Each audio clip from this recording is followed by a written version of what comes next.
Welcome to MMA Noise. I'm Mike Straka, coming to you from the Hooters on 33rd Street in Manhattan. You know, you said something to me that was really honest when I interviewed you for UFC.com, which was, you don't have one of those crazy childhood stories. Like, you're like, I don't have this past where, you know, I had a rough childhood. You had a great childhood. Your parents love you. They supported you. You just said it.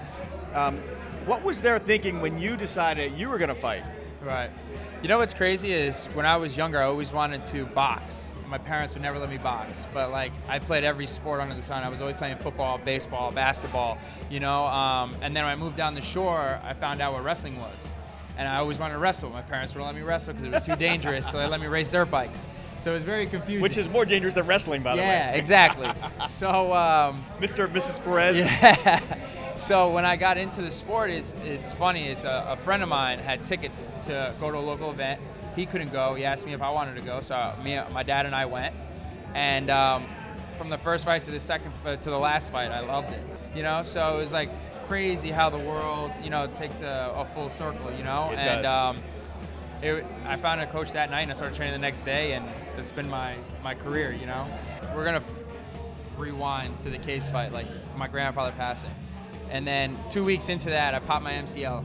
And then my grandmother was put in the hospital right before I left for the fight, you know?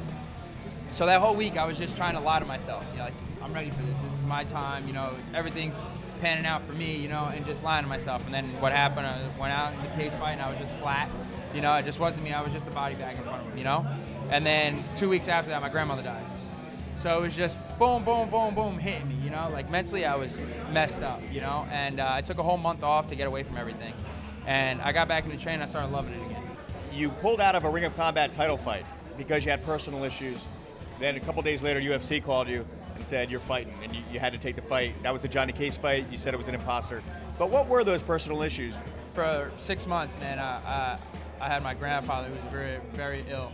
And my grandfather lived with us since we moved down the shore, you know, my whole life he's always lived with us.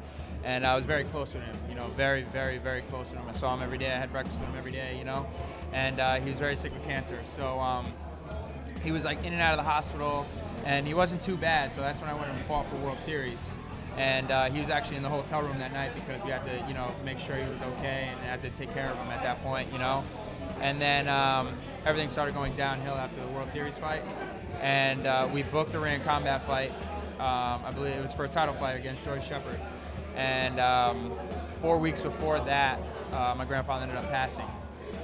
So mentally, I just was completely unstable. You know, I didn't want to train. Like, I was training, but I was training just to keep my mind off of things. But the second I went home, it was miserable. You know, you have breakfast with somebody every day, and then the next day they're gone. You know, it's just at a blink of an eye. You know, it just changes your whole perspective on life. When the big show does call, is it Sean Shelby or is it Joe Silva or is it somebody else? Ali, actually, Frankie's manager.